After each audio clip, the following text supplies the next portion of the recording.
ಸರ್ವಹಿತ ಒಂದುಂಟೆ ಅದಕ್ಕೆ ಪಥ ನಮಗುಂಟೆ.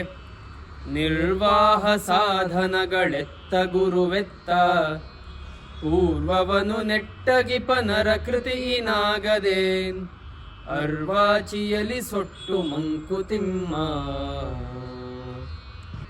ಎಲ್ರಿಗೂ ಬೇಕಾಗಿರೋದು ಒಂದು ರೀತಿಯ ಸುಖವಾದ ಬಾಳು ಅಥವಾ ಹಿತವನ್ನು ಕೊಡುವ ಬಾಳು. ಎಲ್ರಿಗೂ ಹಿತವಾಗಿರಬೇಕು ಅಂತ ಎಲ್ರಿಗೂ ಆಸೆ ಇದೆ.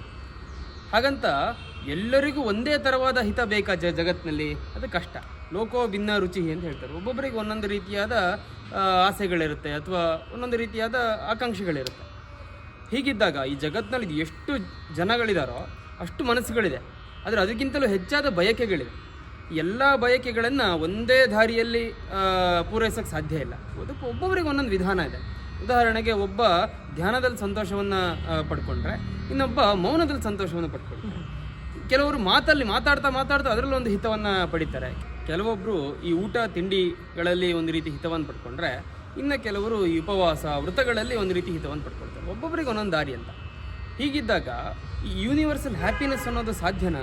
ಎಲ್ಲರಿಗೂ ಒಗ್ಗುವಂಥ ಒಂದು ಹಿತವಾದರೂ ಇದೆಯಾ? ಇದ್ರೂ ಕೂಡ ಅದನ್ನು ಪಡ್ಕೊಳ್ಳೋಕ್ಕೆ ಇರುವ ಸಾಧನ ಯಾವುದು? ಅಥವಾ ಆ ದಾರಿಗೆ ನಮ್ಮನ್ನು ಕೊಂಡೊಯ್ಯುವ ಮಾರ್ಗದರ್ಶನ ಮಾಡುವ ಗುರುವಾದರೂ ಎಲ್ಲಿದ್ದಾನೆ ಅಂತಿಲ್ಲ ಸುಮಾರು ಪ್ರಶ್ನೆಗಳು ಇಟ್ಟಿದ್ದಾರೆ. ಈ ಎಲ್ಲ ಪ್ರಶ್ನೆಗಳಿಗೆ ಹೌದು ಅನ್ನೋದೇ ಉತ್ತರ ಆದರೆ ಈ ಜಗತ್ತಿನಲ್ಲಿ ಯಾವುದೇ ಹೋರಾಟಗಳು ಅಥವಾ ಯಾವುದೇ ಯುದ್ಧಗಳು ಏನೂ ಆಗ್ತಾನೆ ಇರಲಿಲ್ಲ. ಯಾವಾಗಲೂ ಶಾಂತಿಯಿಂದನೇ ಇರ್ತಿತ್ತು ಜಗತ್ತು. ಅದರ ಹಾಗಾಗಿಲ್ಲ. ಇಲ್ಲಿ ಇನ್ನೊಂದು ಪ್ರಶ್ನೆ ಇದೆ ಇತಿಹಾಸದ ಬಗ್ಗೆ. ಈ ಇತಿಹಾಸದಲ್ಲಿ ಆಗಿರೋದನ್ನೆಲ್ಲ ಸರಿ ಮಾಡ್ತೀನಿ ಅಂತ ಹೊರಟ್ರೆ ಮುಂದಿನ ಕತೆ ಏನು? ಹಳೆದನ್ನು ನೆಟ್ಟಗೆ ಮಾಡ್ತೀನಿ ಅಂತ ಹೊರಟೋನು ಭವಿಷ್ಯ ಸೊಟ್ಟಾಗತ್ತೆ ಅನ್ನೋ ಭಯ ಇಟ್ಕೊಳ್ಬೇಕಲ್ವಾ? ಈ ರೀತಿ ಒಂದಿಷ್ಟು ಪ್ರಶ್ನೆಗಳನ್ನು ಕೂಡ ಇಟ್ಟಿದ್ದಾರೆ. ಈ ಎಲ್ಲ ಪ್ರಶ್ನೆಗಳಿಗೆ ಉತ್ತರ ಅಷ್ಟು ಸುಲಭವಾಗಿ ಸಿಗಲ್ಲ ಅಂತ ಅನಿಸುತ್ತೆ. ನಿಮಗೇನು ಅನಿಸುತ್ತೆ? ನೀವು ಕೂಡ ಕಮೆಂಟ್ ಮಾಡಿ. ನಮಸ್ಕಾರಗಳು.